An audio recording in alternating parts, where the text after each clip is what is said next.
மறுபடியும் உங்கள் நடுவிலே இருப்பதற்கு கர்த்தர் கொடுத்த தயவிற்காக நான் கர்த்தருக்கு நன்றி செலுத்துகிறேன். விசேஷமாக எங்களை மறுபடியும் அன்போடு அழைத்த அருமையான தேவனுடைய தாசன் அலெக்ஸ் ஐயா அவர்களுக்கும் அவருடைய குடும்பத்தாருக்கும் நான் அதிக நன்றியை நான் செலுத்துகிறேன். அவர் மிகவும் அன்புள்ள ஒரு குடும்பம். எங்களை நேசிக்கிறவர்கள். கர்த்தர் தாமே அவர்களையும் அவருடைய குடும்பத்தாரையும் ஆசீர்வதிப்பாராக. கர்த்தர் நல்லவர். ஹல்லேலூயா. இந்த நாளிலே நான் இந்த மாதம் முழுவதும் நான் செல்லுகிற இடங்களிலெல்லாம் ஒரு வசனத்தை மைய பொருளாக வைத்து நான் எல்லா இடங்களிலும் தேவனுடைய வார்த்தை கொடுக்கிறேன். அதே வசனத்தை இந்த நாளிலே உங்கள் நடுவிலேயும் நான் சற்று விலக்கி காண்பிக்கும்படி நான் விரும்புகிறேன். நான் சொல்லப்போகிற இந்த வசனம் நீங்கள் மனப்பாடம் செய்து மனதில் வைத்து கொள்ள வேண்டும் என்று சொல்லி விரும்புகிறேன். ஆகவே நீங்கள் எல்லாரும் திருப்பிக் கொள்ளுங்கள்.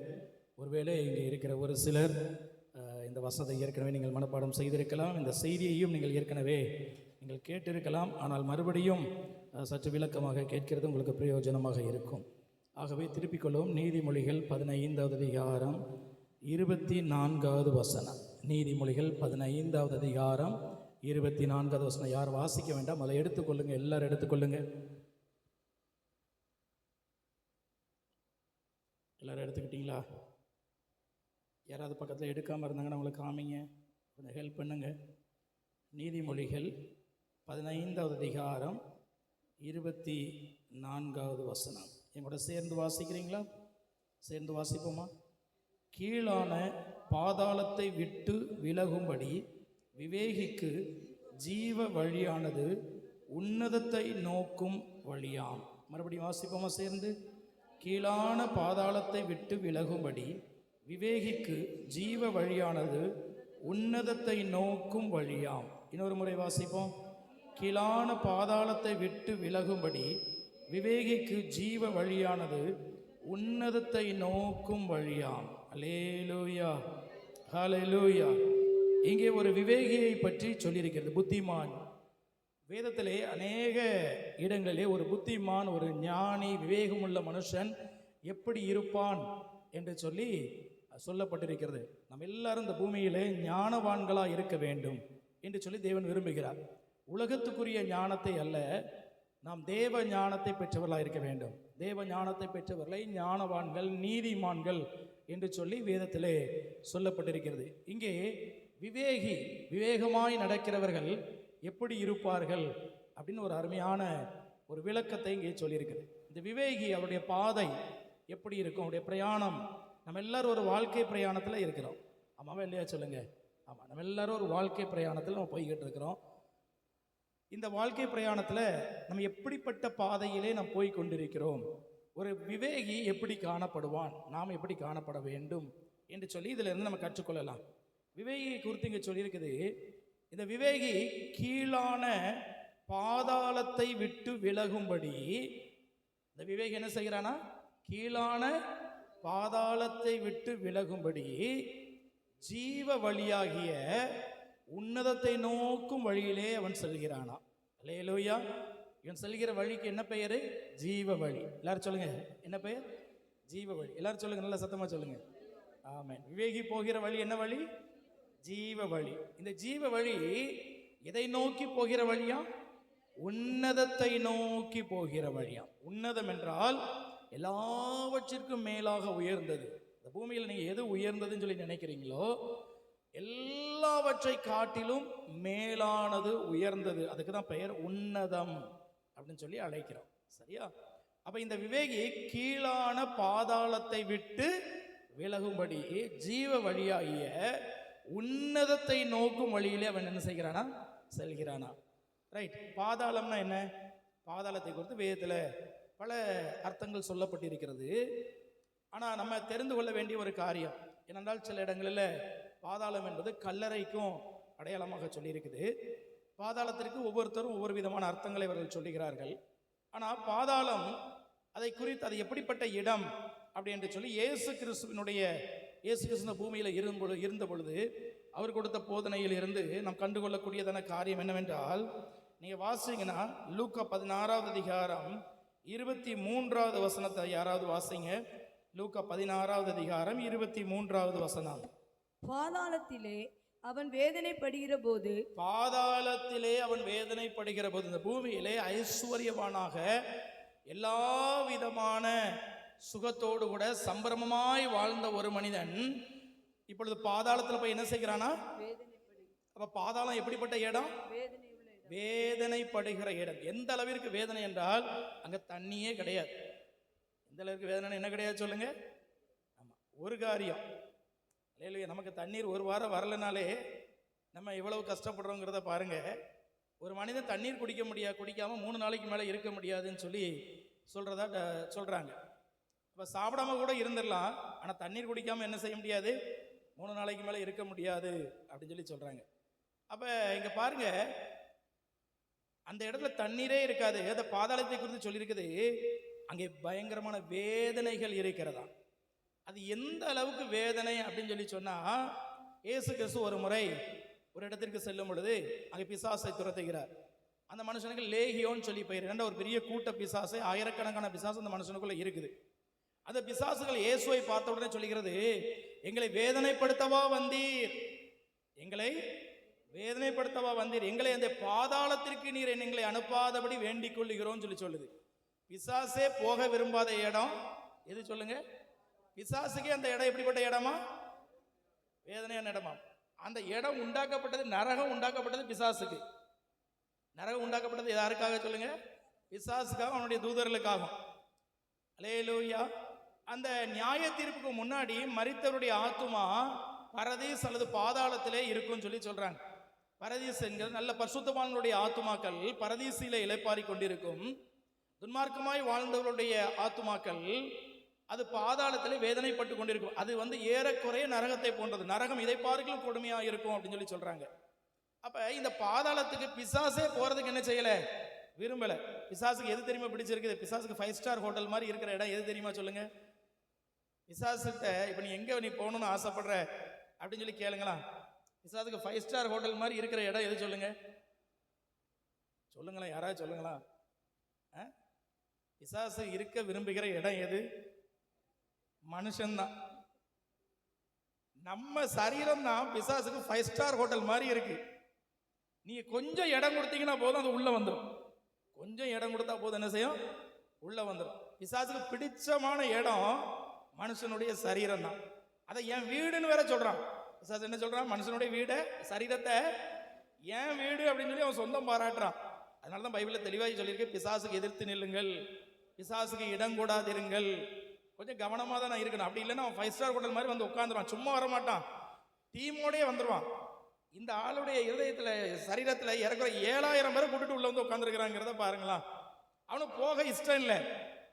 வந்த உடனே அவன் சொல்றான், ஐயா நீ பாதாளத்துக்கு அனுப்பிடாதீங்க, என்னை வேதனைப்படுத்தவா வந்தீர் அப்படின்னா. பாதாளங்கிறது பிசாசுக்கு அது வேதனையான இடம். ஐஸ்வர்யவான அந்த இடத்துல போய் வேதனைப்படுகிறான். அப்ப இந்த பூமியிலே விவேகியாக ஞானவான்களாய் வாழ்கிறவர்கள் யார்? ஞானவன் என்றால் அந்த கீழான பாதாளத்தை விட்டு விலகுகிறவர்கள். தங்களுடைய வாழ்க்கை பயணத்திலே ஐயோ வேண்டாம்பா, அந்த பாதாளமே வேண்டாம், அந்த பயச்சே நம்ம வீட்டுக்கு வேண்டாம், அதை பத்தி பேசக்கூட வேண்டாம், அந்த பக்கத்துல கூட நான் எட்டி பார்க்க மாட்டேன் அப்படின்னு சொல்ற ஆள் தான் யாரு சொல்லுங்க? விவேகி. அல்லேலூயா, அல்லேலூயா. பக்கத்தில் உள்ளவங்களை கைவிட்டு சொல்லுங்க, நீங்க ஒரு விவேகியா இருக்கிற அப்படினால் கர்த்தருக்கு நன்றி செலுத்துகிறேன் சொல்லுங்களா. பக்கத்தில் உள்ளவங்க சொல்லுங்க, நீங்க ஒரு விவேகியா இருக்கிற அப்படினால் கர்த்தருக்கு. ஏன்னா நம்மளாம் கீழான பாதாளத்துக்கு போகக்கூடாதுன்றது இந்த மாதிரி கூட்டங்கள்ல வந்து செஞ்சுக்கிட்டு இருக்கிறோம், வந்துகிட்டு இருக்கிறோம். அல்லேலூயா. பக்கத்தில் உள்ளவங்களை பார்த்தா விவேகி மாதிரி தெரியுதா? தெரியலையா? அல்லேலூயா, விவேகி தான். அல்லேலூயா. இங்க இருக்கிறவங்க எல்லாம் ஞானவான்கள். அல்லேலூயா. தேவனுடைய பிள்ளைகள் எல்லாரும் யார் சொல்லுங்க? ஞானவான்கள் என்று சொல்லி வேதம் சொல்லுகிறது. அல்லேலூயா. இந்த விவேகிக்கு ஜீவ வழி எப்படி இருக்குதா? நம்ம எல்லாரும் ஜீவ வழியிலே போக வேண்டும் என்று சொல்லி ஆண்டவர் விரும்புகிறார். அல்லேலூயா. 2 விதமான பாதையை குறித்து எரேமியால சொல்லி இருக்குது. திருப்பிக் கொள்ளுங்க, எரேமியாவுடைய புஸ்தகம் 21வது அதிகாரம் 8வது வசனம். எரேமியா 21:8. எரேமியா 21:8. பின்னையும் அவர் இந்த ஜனங்களை நோக்கி, இதோ நான் உங்கள் முன்னே ஜீவ வழியையும் மரண வழியையும் வைக்கிறேன். அப்ப இங்க 2 பாதையை ஆண்டவர் வைக்கிறாரு. உங்க முன்னாடி நான் ஜீவ வழியையும் வைக்கிறேன், உங்க விருப்பம். பாதாளத்துக்கு போகக்கூடிய அந்த மரண வழியை நீங்க தேர்ந்தெடுக்கலாம், அல்லது நித்தியத்திற்கு நம்மை அழைத்து செல்லக்கூடிய ஜீவ வழியை நீங்கள் தேர்ந்தெடுக்கலாம். இது உங்களுடைய விருப்பம், உங்களுடைய விருப்பம். மனுஷனுக்கு ஆண்டவர் விருப்பத்தின்படி தேர்வு செய்ய முடியாத அதிகாரத்தை கொடுத்திருக்கிறார். ஹல்லேலூயா, ஹல்லேலூயா. அப்ப இங்க பாருங்க, ஆனா இங்க இன்னொரு வசனம் விதமாய் சொல்லி இருக்கிறது. திருப்பிக் கொள்ளுங்க. மத்தேயு எழுதின சுவிசேஷம் 7வது அதிகாரம் 14வது வசனம். மத்தேயு 7:14. ஜீவனுக்கு போகிற வாசல், ஜீவனுக்கு போகிற வாசல் இடுக்கமும் வழி நெருக்கமுமாய் இருக்கிறதாம். ஜீவனுக்கு போகிற வாசல், இந்த வழி எப்படி இருக்குதான்னு சொல்லுங்க. இடுக்கமோ நெருக்கமுமா இருக்கிறது. இதை கண்டுபிடிக்கிறவங்களே தான் சிலர். இதை கண்டுபிடிக்கிறவங்களே சிலர் தான். ஏன்னா அதுதான் சொல்லி இருக்குது, ஊசியின் காதிலே ஒட்டகம் நுழைகிறது. சிலர் சொல்றாங்க ஊசியின் காது என்கிறதான ஒரு பெரிய வாசல் இருந்தது, அதன் வழியா இந்த நாட்களில் ஒட்டங்கள் போக முடியாது. அது தப்பான ஒரு தப்பான ஒரு விளக்கம். அது ஏறக்குறைய 1600களில் வெளிவந்ததான ஒரு வேதாகம விளக்கமே ஒழிய சரித்திரப்படி அது சரி கிடையாது. அப்படிப்பட்ட ஒரு வாசல் இருந்ததே என்ன செய்யாது, கிடையாது. ரைட், சோதரம். ஆண்டவர் ஊசியின் காது என்றால் அது உண்மையான, நீங்க வீட்டில் வச்சிருக்கிறீங்க பாத்தீங்களா ஊசி, அதை தான் சொல்றாரு. அந்த நமக்கெல்லாம் ஊசியில நூல் குறுக்க சொன்னா எத்தனை பேர் கரெக்டா ஊசியில நூல் கொடுத்துருவீங்க சொல்லுங்க. ரொம்ப ரொம்ப கஷ்டம், உண்மையில கஷ்டம் தான். கண்ணாடி போட்டாலே முடியாது நமக்கு. பக்கத்துல போக்கஸ் லைட்டை வச்சு கண்ணாடி போட்டாலே அதை கண்டுபிடிக்கிறது. அப்ப பரலோகத்துக்கு போற வாசல், ஜீவனுக்கு போகிற வாசல் அப்படித்தானா, அதை கண்டுபிடிக்கிறது. அதனாலதான் சொல்லி தேடுங்கள். ஆமா ஆமா, ஹல்லேலூயா. என்னை தேடுவீர்களானால் என்ன நீங்கள், நான் என்ன செய்வேன், உங்களுக்கு தென்படுவேன். என்னை தேடுங்க அப்படிங்கிற ஆண்டவர் அவர் நம்ம தேடணும்னு சொல்லி விரும்புறாரு. தேடியவரை கண்டுபிடிக்கணும்னு சொல்லி விரும்புறாரு. ஹல்லேலூயா. நம்ம தேவனை இருந்த இடத்துலயே எல்லாம் வந்துடும் சொல்லி நீங்க என்ன செஞ்சிடக்கூடாது. ஜொமேட்டோல ஆர்டர் பண்ற மாதிரி இப்ப எல்லாம் ஆர்டர் பண்ணி எல்லாம் வீடு தேடி வருது பாத்தீங்களா. ஆண்டவர் அநேக காரியங்களை நம்மை தேடி செய்கிறார், இல்லை என்று சொல்லவில்லை. ஆனாலும் நாம் அந்த ஜீவனுக்கு போகிற வழியை என்ன செய்யணுமா, கண்டுபிடிக்கணும். அது ரொம்ப நெருக்கமானது, இடுக்கமானது.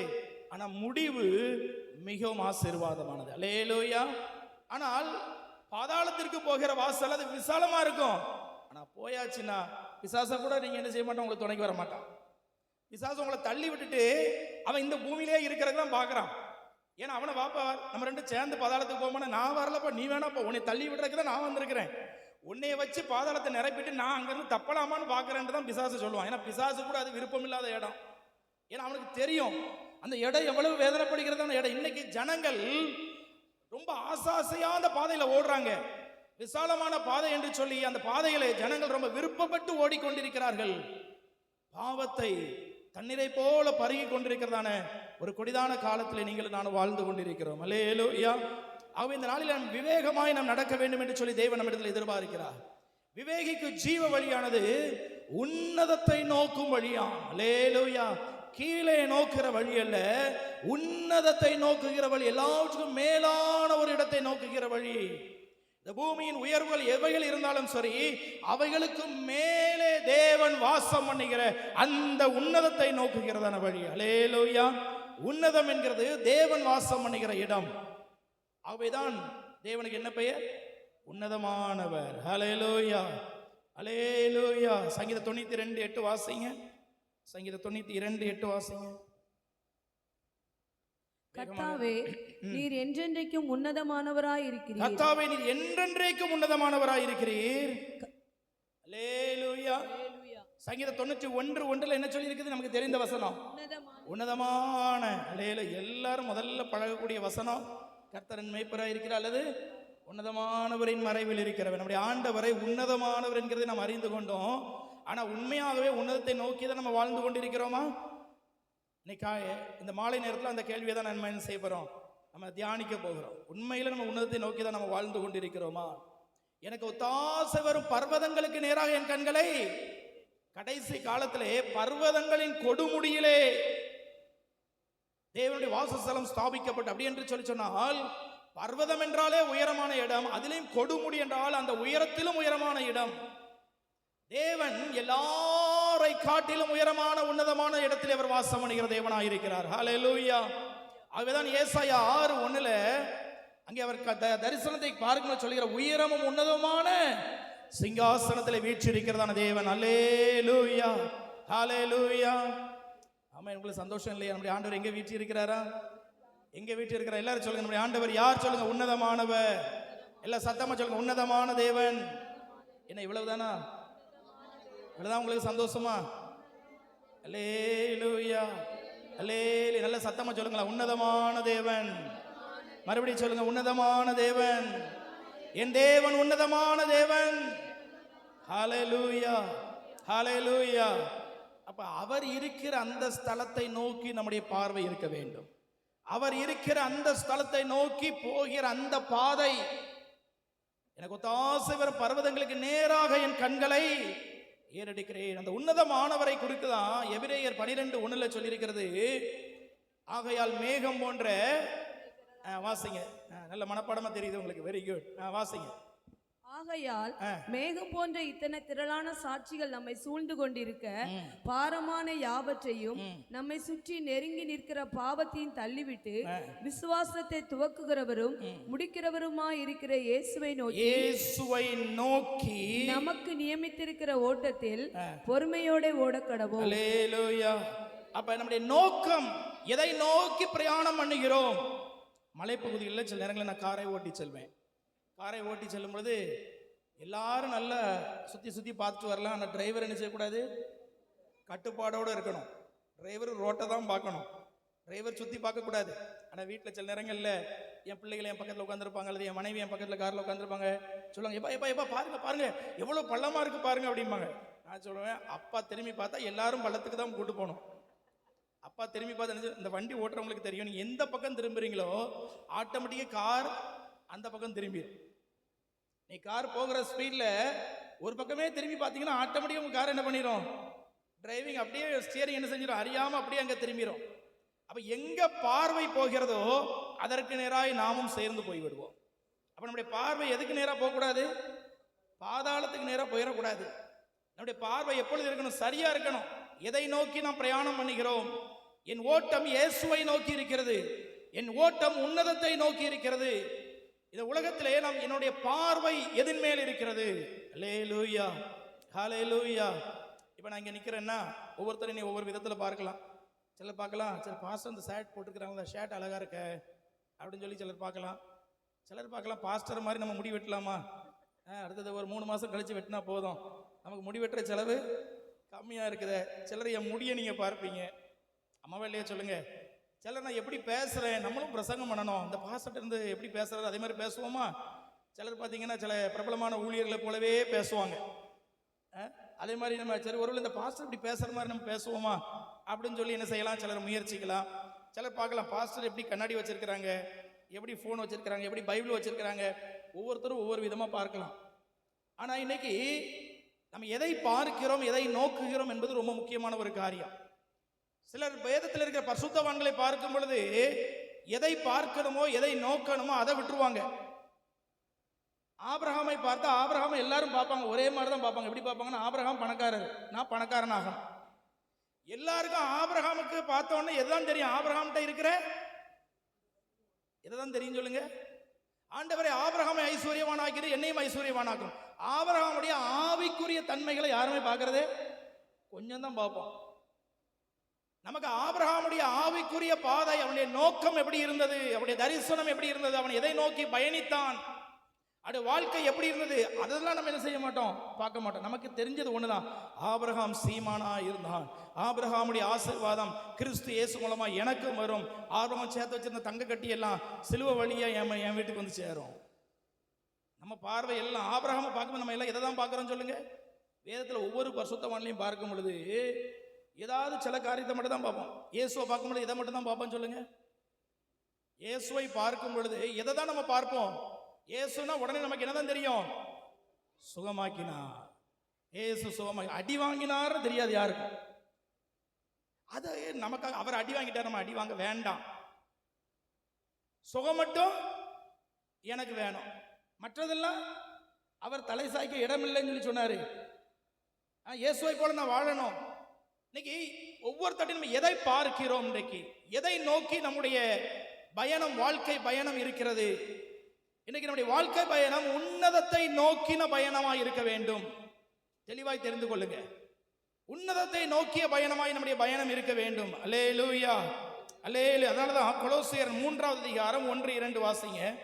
கொலோசியர் 3வது அதிகாரம் 1-2. நீங்கள் கிறிஸ்துவுடனே கூட எழுந்ததுண்டானால் நீங்கள் கிறிஸ்துவுடனே கூட எழுந்ததுண்டானால் கிறிஸ்து தேவனுடைய வலது பாரிசத்தில் கிறிஸ்து தேவனுடைய வலது வாரிசத்தில் வீற்றிருக்கும் இடத்திலுள்ள மேலானவைகளை தேடுங்கள். மேலானவைகளை தேடுங்கள். பூமியில் உள்ளவைகளை அல்ல, பூமியில் உள்ளவைகளை அல்ல, மேலானவைகளையே நாடுங்கள். மேலானவைகளையே நாடுங்கள். ஒரு அழுத்தமா சொல்லி இருக்குது. என்ன சொல்லியிருக்க? மேலானவைகளை நாடுங்கள்னு அதோட நிப்பாட்டல, மேலானவைகளையே. அல்ல எங்க சர்ச்சில் சொல்லுவோம் ஏ, அந்த ஏன்னு போட்டிருந்தனாலே அது கொஞ்சம் அழுத்தமா இருக்குது. ஏகாரம் தமிழ்ல கிராமர்ல இலக்கணத்தில் சொல்லுவாங்க, அது ஏகாரம். மேலானவைகளையே நல்லா தெரிஞ்சுக்கொள்ள. எல்லாம் சொல்லுங்க, மேலானவைகளையே. மேலானவைகளை அப்படின்னு போட்டிருக்கு. அடுத்த லைன்ல என்ன போட்டாச்சு? அதுல ஒரு அழுத்தம் இருக்குது. நம்ம எதை தான் தேடணுமா? மேலானவைகளையே தேடுங்கள், மேலானவைகளையே தேடுங்கள். அல்லேலூயா. எபேசியர் 1 அதிகாரம் 3வது வசனத்தை வாசிப்போம். எபேசியர் 1:3.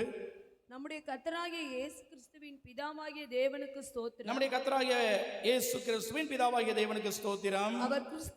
அவர் கிறிஸ்துவுக்குள் உன்னதங்களில் ஆவிக்குரிய சகல ஆசீர்வாதத்தினாலும் நம்மை ஆசீர்வதித்திருக்கிறார். அல்லேலூயா. உன்னதத்தை நோக்கி போகிறவர்களுக்கு தேவன் ஒரு காரியத்தை வைத்திருக்கிறாரா? என்ன வைத்திருக்கிறாரு? சிலருக்கு இப்பதான் முகம் கொஞ்சம் வெளிச்சமா இருக்கு. இந்த வார்த்தையை சொன்ன பண்ணதான் ஆவிக்குரிய சகல ஆசீர்வாதத்தினாலும் ஆசீர்வதித்திருக்கிறார். அல்லேலூயா, அல்லேலூயா. ஆனா எங்க போகணும் சொல்லுங்க? எங்க போகணும் சொல்லுங்க? உன்னதத்திற்கு போகணும். நம்ம பார்வை முதல்ல எங்க, எதை நோக்கி இருக்குன்னு சொல்லுங்க? உன்னதத்திலிருந்து கிடைத்த சில ஆசீர்வாதங்களை உங்களுக்கு நான் சொல்லுகிறேன்.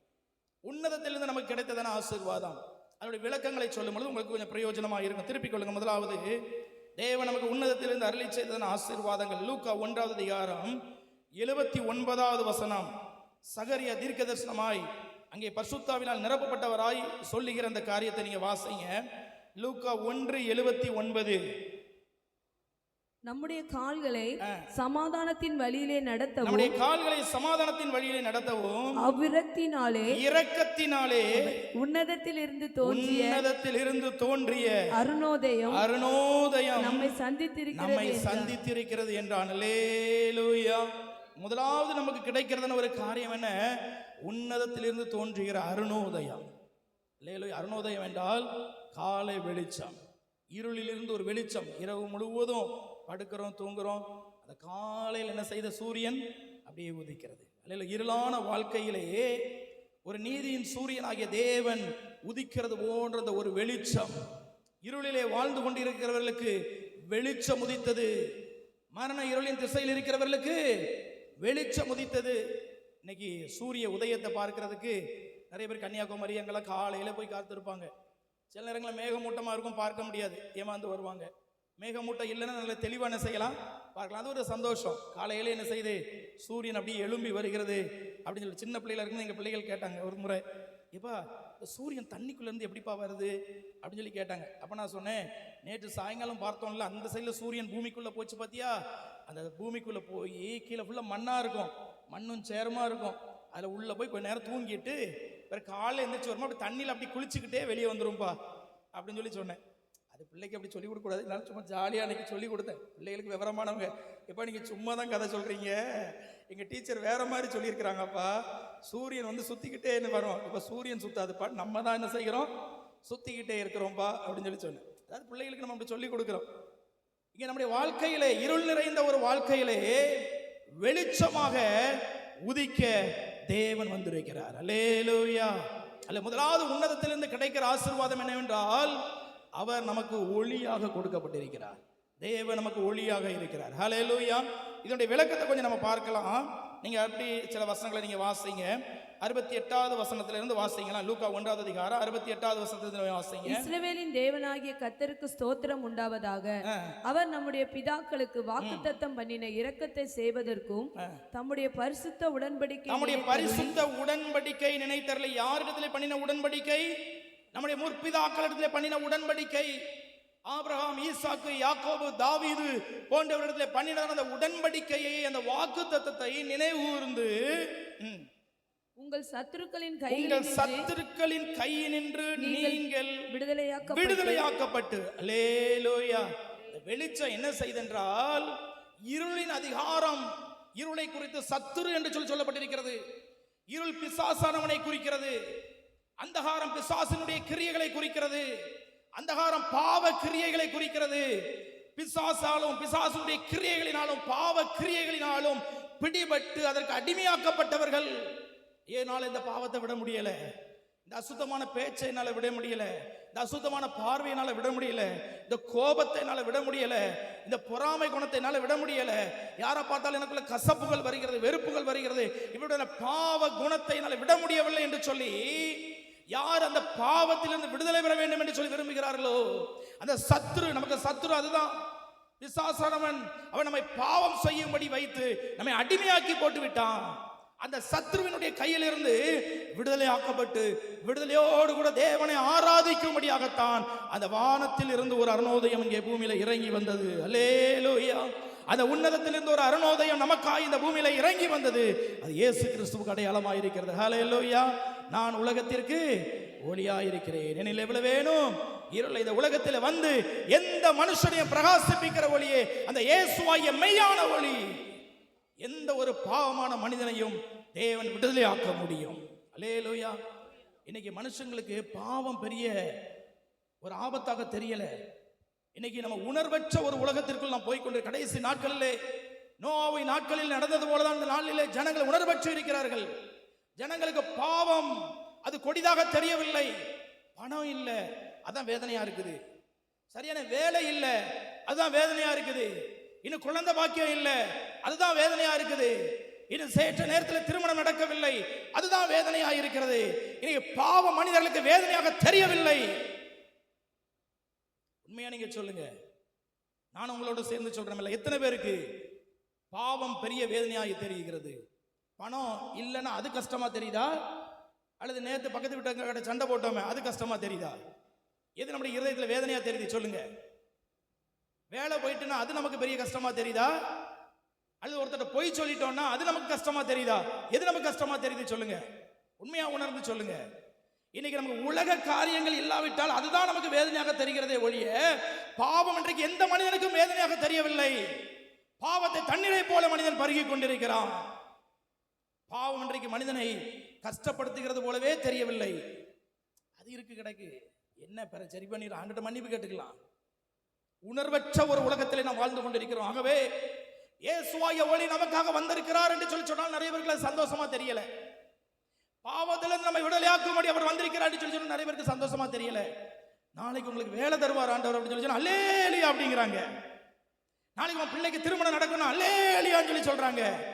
உன்னுடைய பாவங்களை மன்னிப்பார். இனி உன்னுடைய வாழ்க்கையில பொறாமை என்கிற குணம் வராது. இனி உன்னுடைய வாழ்க்கையில சகிப்பு குணம் அதிகமாக இருக்கும். இனி உன்னுடைய வாழ்க்கையில அன்பு பெருகும் அப்படின்னு சொல்லி சொன்னா அது பெருகிட்டு போகுது. சும்மா அது ஒரு முக்கியமா தெரிய மாட்டேங்குது. நமக்கு பாவம் இன்னைக்கு நமக்கு பயமாக தெரியவில்லை, பணம் இல்லைன்னா தான் பயமா தெரியுது.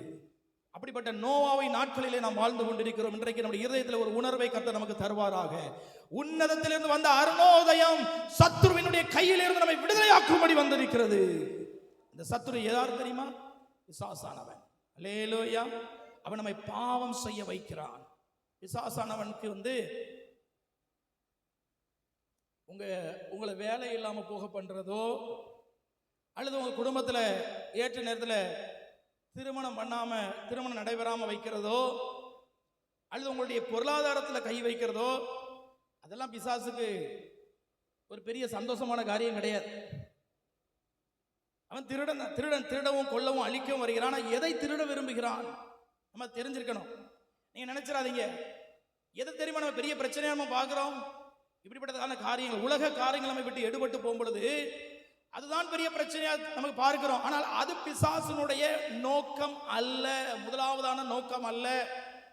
பிசாசு சரீரத்தை பாதிக்கிறான், பிசாசு குடும்பங்களை பாதிக்கிறான், பிசாசு நம்முடைய பொருளாதார காரியங்களிலே பாதிப்பை ஏற்படுத்துகிறான். நான் இல்லைன்னு சொல்லி நான் சொல்லல, ஆனா அது அவனுக்கு பிரதானமான நோக்கம் கிடையாது. பிசாசுடைய பிரதானமான நோக்கம் என்ன தெரியுமா? யோபுடைய வாழ்க்கையில் உங்களுக்கு நான் காண்பித்து கொடுக்கிறேன். திருப்பிக்கொள்ள யோபுடைய புஸ்தகம் 1வது அதிகாரம், யோபுடைய புஸ்தகம் 1வது அதிகாரம். இங்கே பிசாசு ஒரு நாள் சாத்தான் தேவ சமூகத்துல வந்து நிற்கிறான். 6வது வசனத்தை யாராவது வாசிங்க. ஒரு நாள் தேவபுத்திரர் கர்த்தருடைய சந்நிதியில் வந்து நின்றபோது சாத்தானும் அவர்கள் நடுவில் வந்து நின்றான். கர்த்தர் சாத்தானை பார்த்து, நீ எங்கே இருந்து வருகிறாய் என்றார். சாத்தான் கர்த்தருக்கு பிரதியுத்தரமாக, பூமி எங்கும் உலாவி அதில் சுற்றி திரிந்து வருகிறேன் என்றான். கர்த்தர் சாத்தானை நோக்கி, என் தாசனாகிய யோபின் மேல் கவனம் வைத்தாயோ? உத்தமனும் சன்மார்க்கனும் தேவனுக்கு பயந்து பொல்லாப்புக்கு விலகுகிறவனுமாகிய அவனைப் போல பூமியில் ஒருவனும் இல்லை. இங்கே தேவன் சாத்தானிடம் யோபை குறித்து நல்ல சாட்சி கொடுக்கிறார். அப்பொழுது சாத்தான் அதுக்கு பிரதியுத்தரமா என்ன சொல்லுகிறான்? யோபு விருதாவாகவா தேவனுக்கு பயந்து நடக்கிறான்? அப்ப இவன் சொல்றான், இவனுக்கு அவன் கேட்கிறான், யோபு சும்மாவா கர்த்தருக்கு பயந்து நடக்கிறான் அப்படின்னு சொல்லிட்டு, நீர் என்ன செய்திருக்கிறீர்? அவனுடைய வீட்டை சுற்றிலும் வேலி அடைத்து பாதுகாத்திருக்கிறீர்ல, சும்மாவா உமக்கு பயந்து நடக்கிறான் அப்படின்னு சொல்லிட்டு அடுத்தது அவன் சொல்றான். 11வது வசனத்தை வாசிங்க. ஆனாலும் உம்முடைய கையை நீட்டி அவனுக்கு உண்டானவை எல்லாம் தொடுவீரானால் அப்பொழுது அவன் உமது முகத்துக்கு எதிரே உம்மை தூஷிக்கானோ பாரும். பிசாசுடைய நோக்கம் யோபுடைய பிள்ளைகள் எல்லாம் கொல்லணுங்கிறதுடைய பிரதானமான நோக்கம் கிடையாது. யோபுடைய இருக்கிற ஆடு கழுதைகள் எல்லாம் எடுத்து போடணும் என்பது பிசாசுடைய பிரதானமான நோக்கம் கிடையாது. பிசாசுக்கும் தேவனுக்கும் இடையே இருந்து நடந்த சம்பாஷணையிலே பிசாசு சேலஞ்ச் பண்றான். என்ன பண்றான்?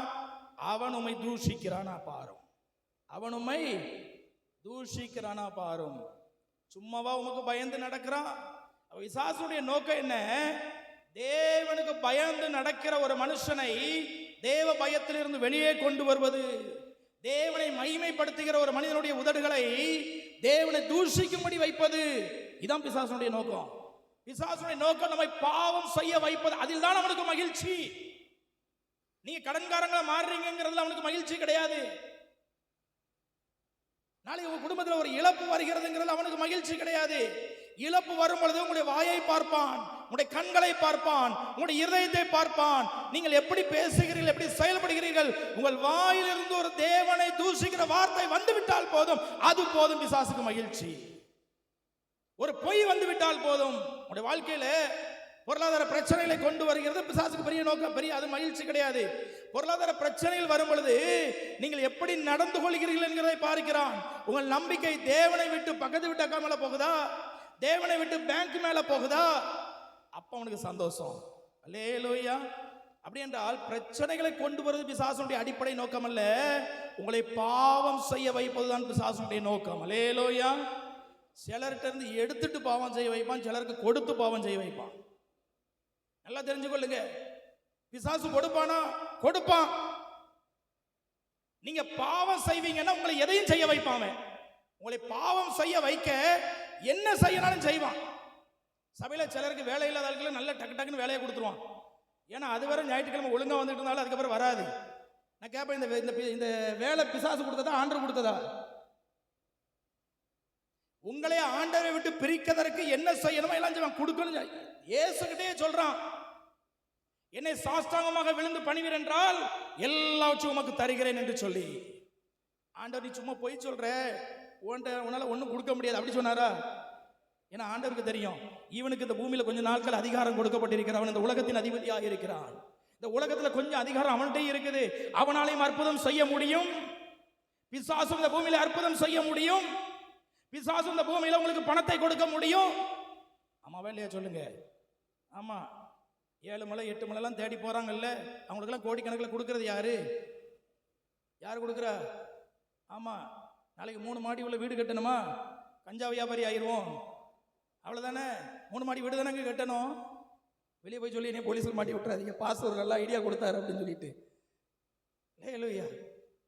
இன்னைக்கு நம்ம எல்லாரும் என்ன நினைக்கிறோம்னா, அந்த உலக பிரகாரமான காரியத்தையே பிசாசு எடுக்கலாம். எதுனாலும் ஒரு சின்ன கஷ்டம் தான், பாஸ்டர் பிசாசு இப்படி பண்ணிட்டான், பிசாசு அப்படி பண்ணிட்டான், பிசாசு அப்படி பண்ணிட்டான். அதல்ல, இன்னைக்கு நம்முடைய தெய்வீக சுபாவங்களில் இருந்து நம்மை பிரிப்பது தான் பிசாசுடைய பிரதான நோக்கம். அங்கே தான் நீங்க ஜெயிக்கணும். எங்க ஜெயிக்கணும் சொல்லுங்க. எனக்கு மறுபடியும் வேலை கிடைக்கிறது ஜெயம் அல்ல, வேலை இல்லாத நேரத்திலையும் நான் திருப்தியாய் போதும் என்கிற மனதோடு இருந்தனே, சாப்பிட ஆகாரம் இல்லாவிட்டாலும் கர்த்தரை துதித்து கொண்டே இருந்தேனே, அதைத்தான் தேவன் பார்க்கிறார். அதைத்தான் பிசாசும் பார்த்து பயந்து அங்கேதான் ஜெயம் உண்டாகிறது. அல்லேலூயா. அந்த ஜெயத்தை தருவதற்காகத்தான் உன்னதத்திலிருந்து வந்த அருணோதயம் நம்மை சந்தித்திருக்கிறது. அல்லேலூயா. அல்லேலூயா. பாருங்க, அந்த அந்த யோபை குறித்து அழகா சொல்லியிருக்குது 22வது வசனத்துல. 22வது வசனத்தை வாசிங்க.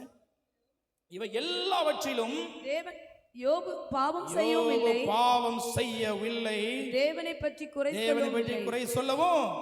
இதே இது 2வது அதிகாரத்துல மறுபடியும் அவனுடைய சரீரத்தை பாதிக்கிறான். அப்பொழுது என்ன செய்கிறது சொல்லப்பட்டிருக்கிறது 10வது வசனத்துல, இவை எல்லாவற்றிலும் யோபு தன் உதடுகளினால் பாவம் செய்யவில்லை. அல்லேலூயா. மனைவி கூட சொல்றாங்க, ஆண்டவரை தூஷித்து ஜீவனை விடுங்க, நான் செய்ய மாட்டேன். என்ன வந்தாலும் சரி, தேவனை விடுவித்தாலும் விடுவிக்காமற் போனாலும் நீர் நிறுத்தின அந்த பொற்சிலையை நான் வணங்க மாட்டேன். என் வீட்டிலே இந்த உலகத்தினுடைய நன்மைகள் நடந்தாலும் நடக்காவிட்டாலும் சரி, என் கண்கள் இந்த உலகத்தின் காரியங்களை நோக்கி போகவில்லை, என் கண்கள் உன்னதத்தை நோக்கி போய் கொண்டிருக்கிறது. எனக்கென்று ஒரு பெரிய வாசஸ்தலம் ஆயத்தமாக்கப்பட்டு கொண்டிருக்கிறது, நான் அதை நோக்கி ஓடுகிறவன். அல்லேலூயா. ஆபிரகாம் அதனாலதான் அந்த பூமியில் இருக்கும் பொழுது ஒரு கூடாரத்தை போட்டே வாழ்ந்தாரு. ஏன்னா அவருக்கு தெரியும், எனக்கென்று ஒரு சுய தேசம் இருக்கிறது, எனக்கென்று ஒரு பரம வாசஸ்தலம் ஆயத்தமாக்கப்பட்டிருக்கிறது. அதை நோக்கி தான் ஆபிரகாம் பிரயாணம் பண்ணினான். ஹல்லேலூயா. அதே போன்ற கண்களை கர்த்தர் நமக்கு தருவாராக. இதற்காகத்தான் இயேசுவாகிய வெளிச்சம் இந்த பூமியிலே நமக்காக கொடுக்கப்பட்டிருக்கிறது. ஹல்லேலூயா. அதான் யோவான் 1வது அதிகாரம் 4வது வசனம் சொல்லப்பட்டிருக்கிறது, அவருக்குள் ஜீவன் இருந்தது, அந்த ஜீவன் மனுஷருக்கு ஒளியாய் இருந்தது, அந்த ஒளி இருளிலே பிரகாசிக்கிறது, இருளானது அதை பற்றி கொள்ளவில்லை. 9வது வசனத்தில், உலகத்திலே வந்து எந்த மனுஷனை பிரகாசிப்பிக்கிற ஒளியே அந்த மெய்யான ஒளி. ஹல்லேலூயா. எந்த சூழ்நிலையும் அவர் அன்பினின்று என்னை பிரிக்காது காத்து கொள்வார். எந்த சூழ்நிலையும் அவர் அன்பினின்று என்னை பிரிக்காது காத்து கொள்வார். என்னை நம்பியவர் தந்த பொறுப்பதனை அவர் வரும் வரை காத்து கொள்வேன். என்னை நம்பியவர் தந்த பொறுப்பதனை அவர் வரும் வரை காத்து கொள்வேன்.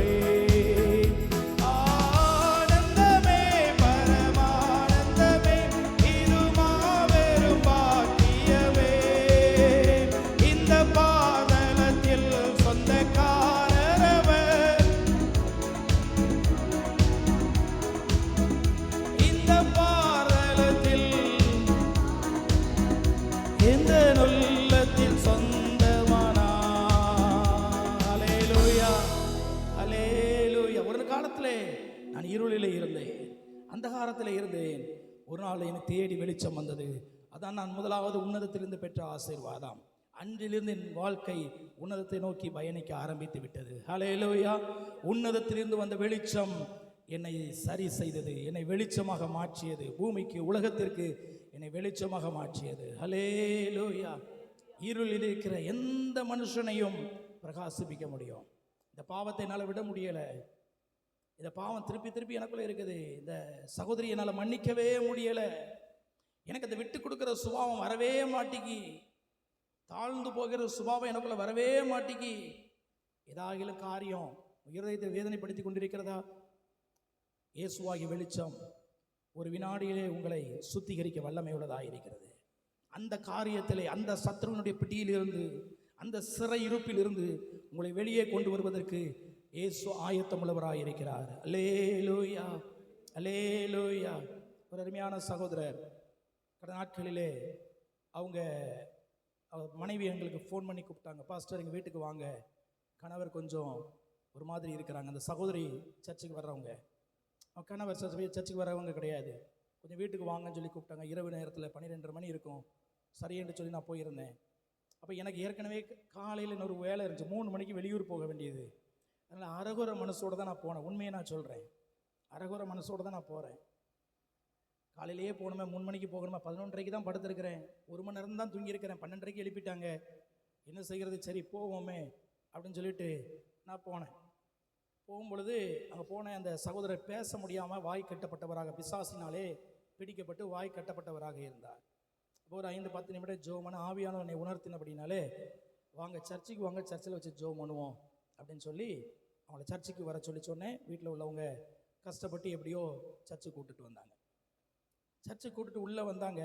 ஏன் மனசில் டைமையே பார்த்துக்கிட்டு இருக்கிறேன். ஏன்னா அவங்க வீட்டிலேருந்து சர்ச்சுக்கு வர்றதுக்கு எனக்கு 12-13 கிலோமீட்டருக்கு மேலே. அவ்வளோ தூரம் வந்து இதுலேயே ரொம்ப நேரம் டைம் ஆகிட்டே இருக்குது. எனக்கு 3 மணிக்கு வெளியூர் போகணும், கொஞ்ச நேரமாவது படுத்து ரெஸ்ட் எடுக்கணும், அது முடியலை. உண்மையே சொல்கிறேன், ஒரு முழு மனசோடு கூட நான் என்ன செய்யலை, அவங்கக்கிட்ட நான் இல்லை. ஆனாலும் வந்திருந்தாங்க. ஒரு பக்கம் எனக்கு அவங்க மேலே ஒரு பாரமாக இருந்துச்சு. வந்தாங்க.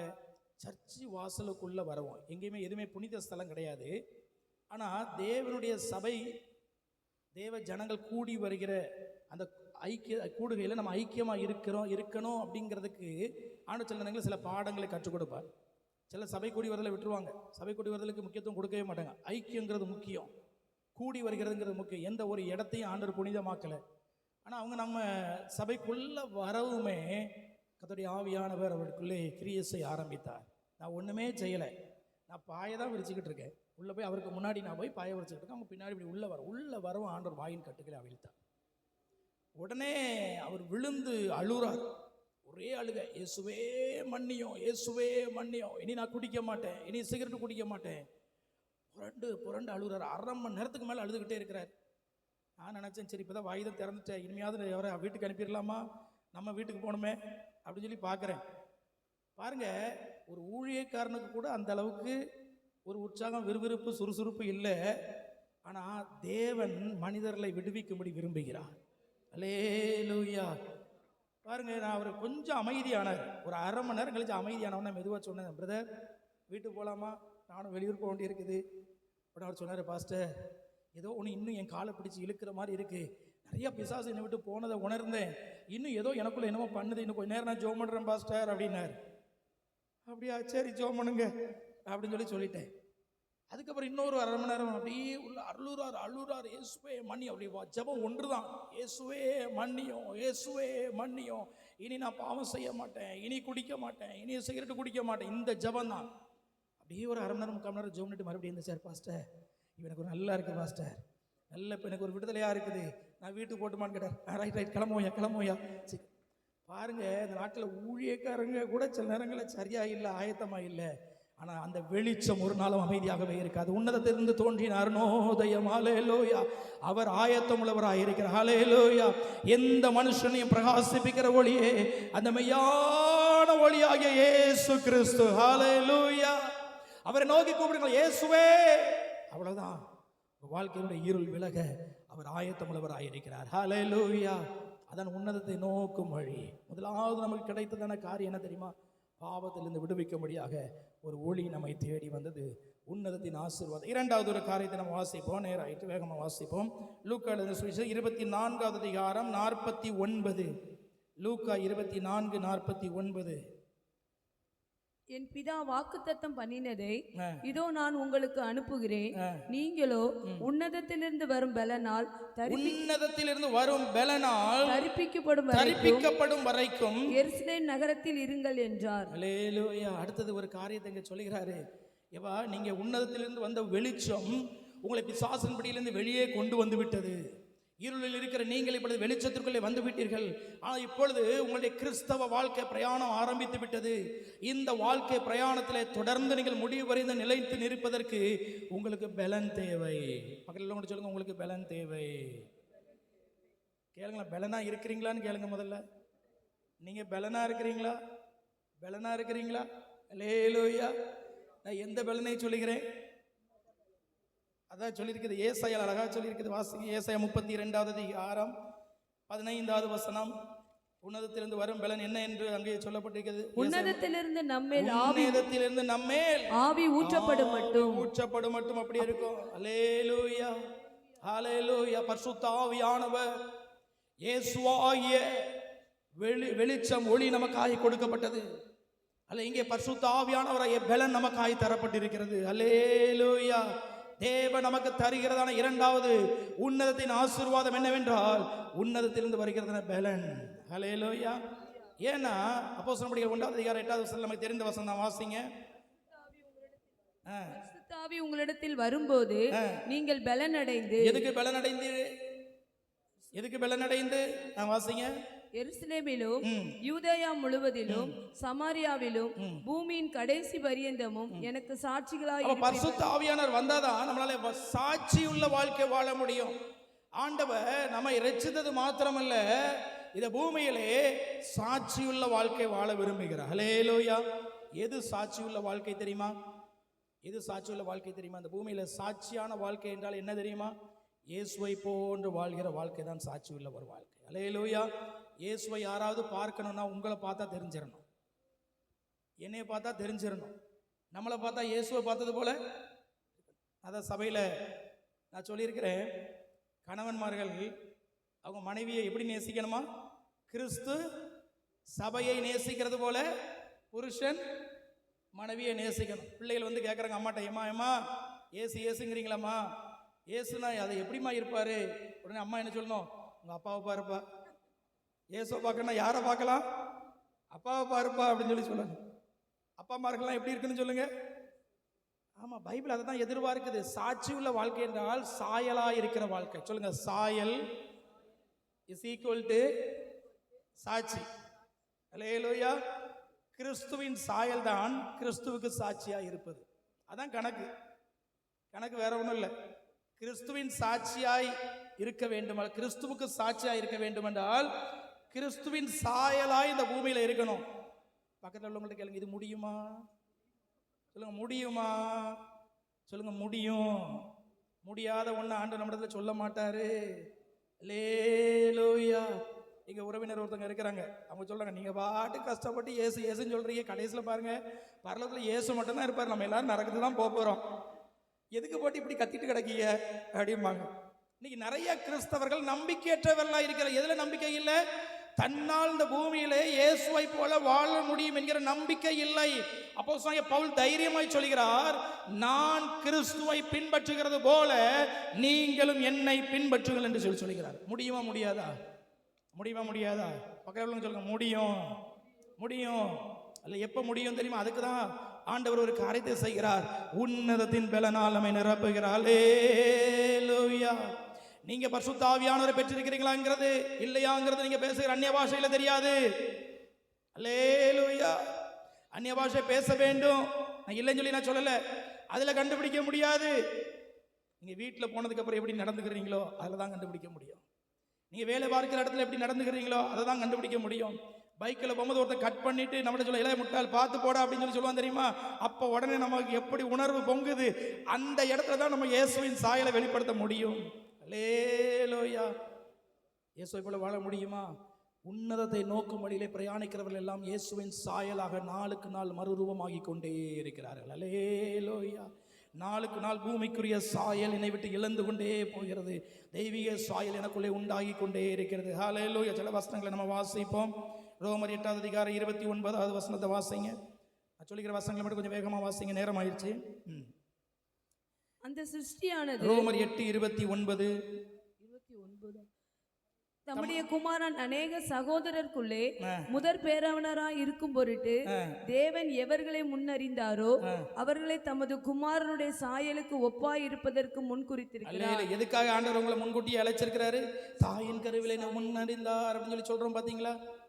நம்ம தாயின் கருவிலை முன்னறிந்தார். அம்மாவா இல்லையா? சொல்லுங்க, எதுக்காக முன்குறித்திருக்கிறாரா? நம்ம அந்த ஜெபத்தை சொல்றோம், ஏமா தாயின் கருவிலையே உங்களை முன்குறிச்சிட்டாருமா, இப்போ கலங்காதீங்கம்மா, வீட்டில் உங்களுக்கு நல்ல வேலையை கொடுப்பாருமா, அப்படிதானே சொல்கிறோம். பைபிள் அப்படி போடலை. தாயின் கருவிலே உங்களை முன்குறிச்சாருமா, உங்களால் இந்த பாவத்தை விட முடியலன்னு சொல்லி நீங்கள் நினைக்கிறீங்களா? கவலைப்படாதீங்கம்மா, இயேசுவின் சாயலாய் பரிசுத்த ஆவியானவர் உங்களை மாற்றுவாருமா, அப்படிதான் சொல்லணும். அல்லேலூயா.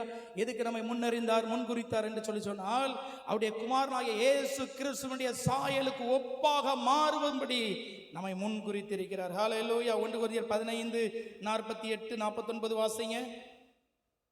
நம்பிக்கை நமக்குள்ளே பெருகுவதாக. ஹல்லேலூயா. வாசிங்க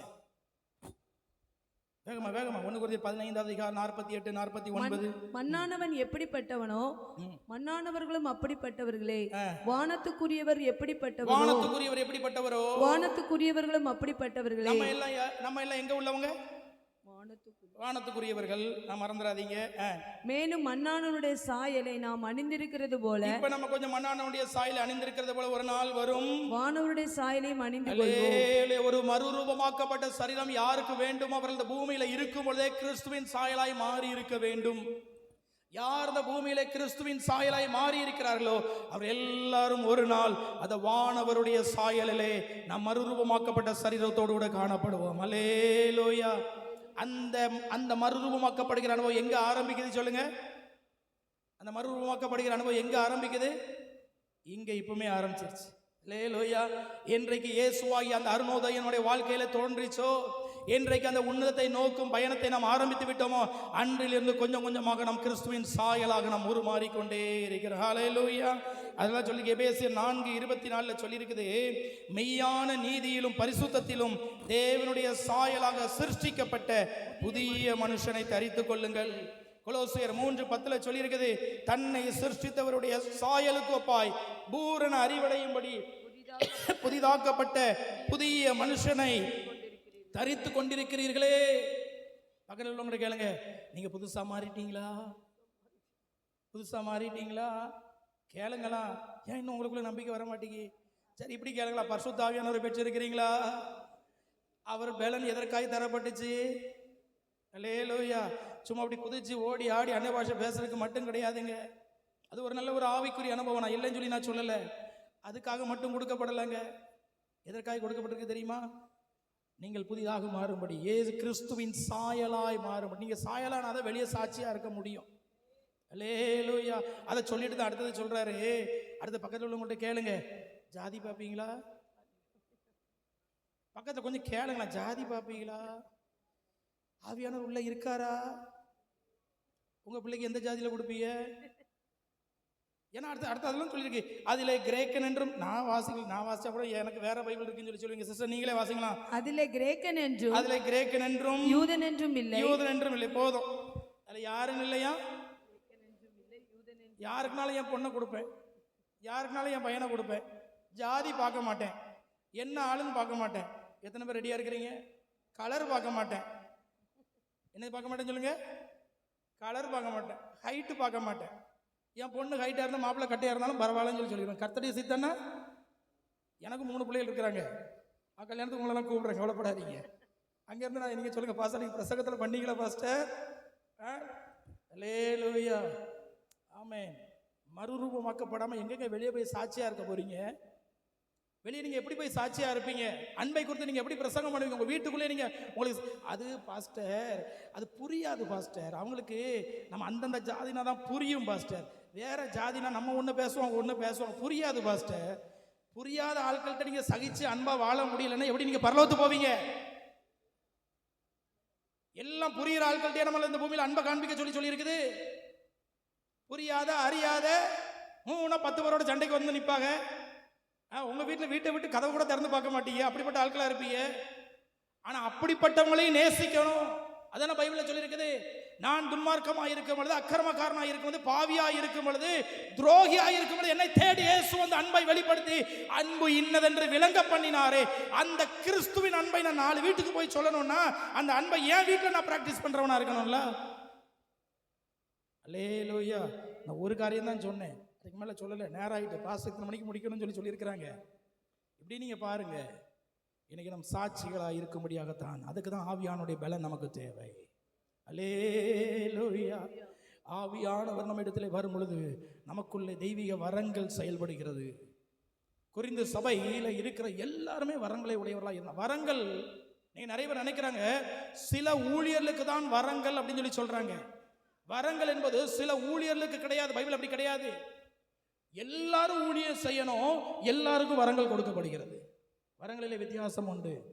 சரீரத்திலே கிறிஸ்து தலையாக நாம் சரீரமாக இருக்கும் பொழுது சரீரத்தில் இருக்கிற எல்லா அவயவமும் வேலை செய்யணும். அம்மா வேலையா சொல்லுங்க. சரீரத்தில் இருக்கிற ஏதாவது அவயவத்துக்கு வேலை இல்லையா? முடிக்கும் ஒரு வேலை இருக்கு. அம்மா வேலையா சொல்லுங்க.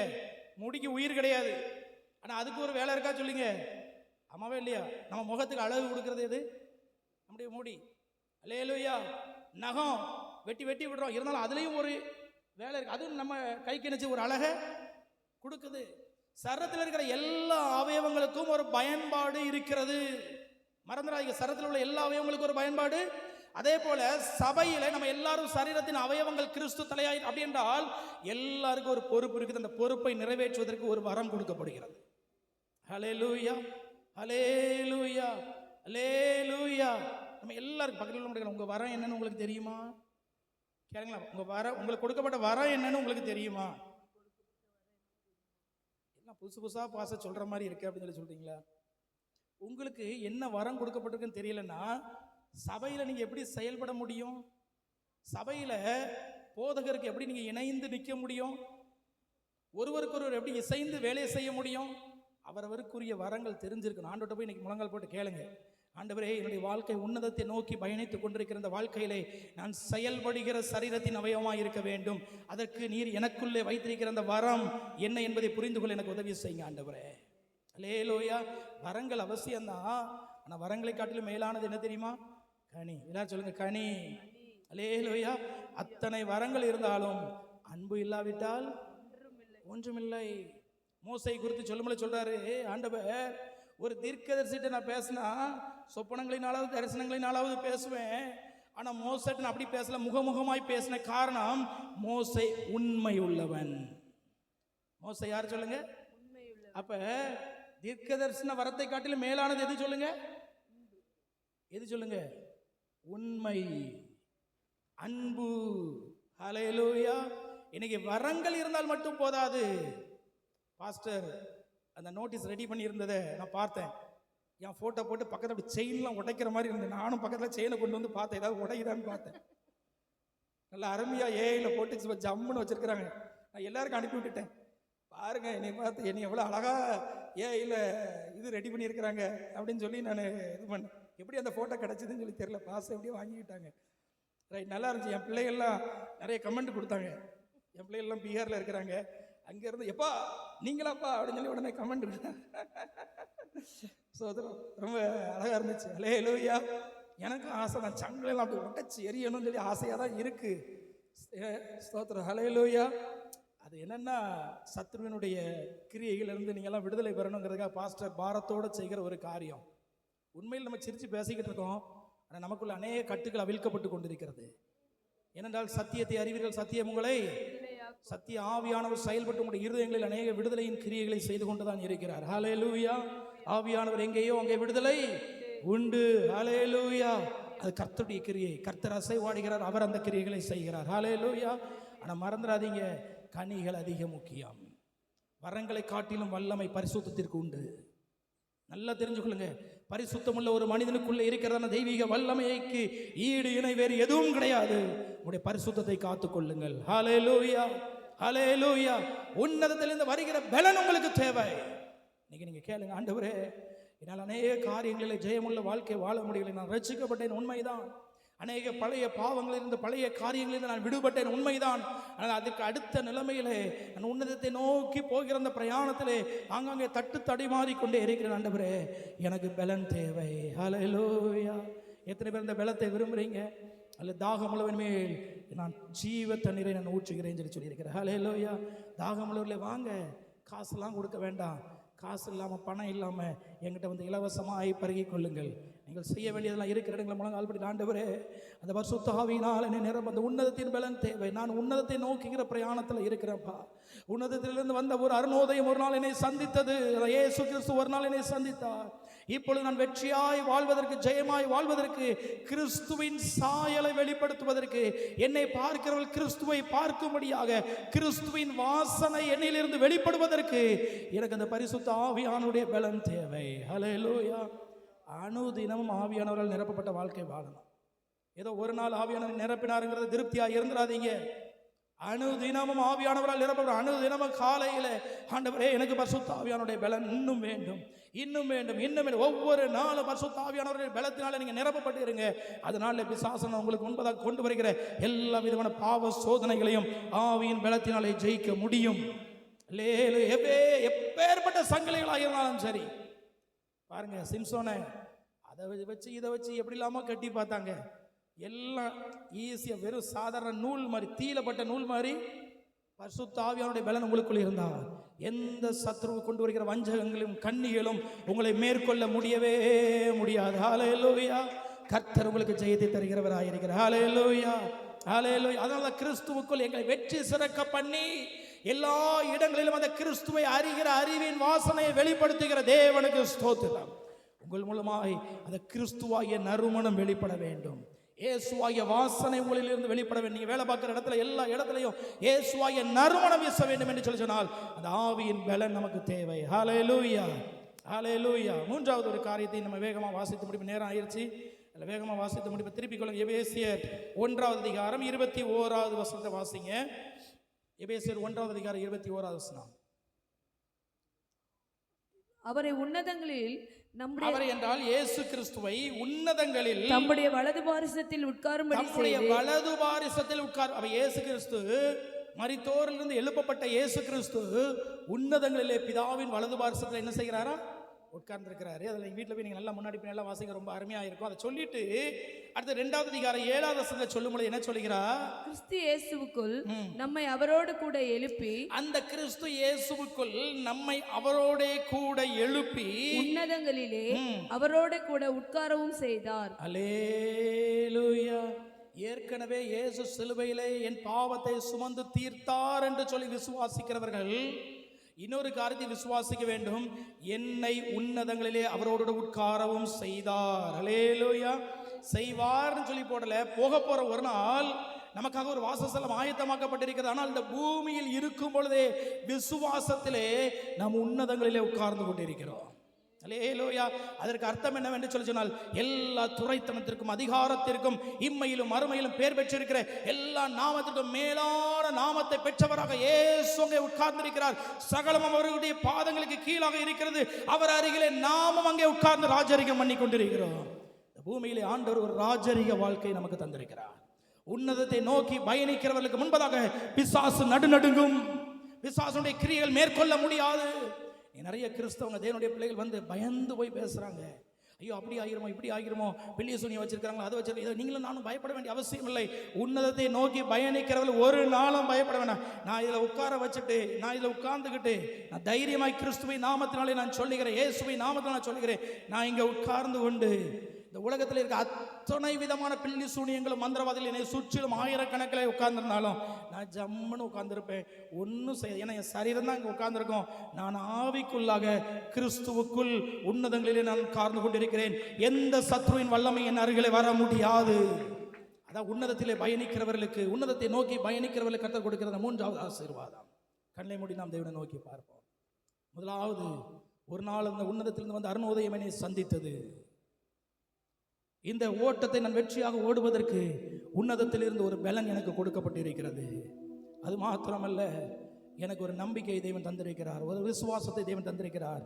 நான் கிறிஸ்துவுக்குள் உன்னதங்களிலே அவரோட கூட உட்கார்ந்திருக்கிறேன். ஆகவே ஆவிக்குரிய சகல ஆசீர்வாதங்களினாலும் கிறிஸ்து இயேசுவுக்குள் நான் இருக்கிற வரை ஆவிக்குரிய சகல ஆசீர்வாதங்களும் அந்த உன்னதங்களிலே எனக்கு கொடுக்கப்பட்டிருக்கிறது. ஹல்லேலூயா. கண்ணை மூடி தேவனை நோக்கி பார்த்து ஆண்டவருக்கு நன்றி சொல்ல. முடிந்த ஒரு நிமிஷம் எழுந்து நில்லுங்க பார்ப்போம். முடிந்த எழுந்து நில்லுங்க. ரஷந்தரா மகாபௌதாதியந்தரா கபௌதுதியந்தரா.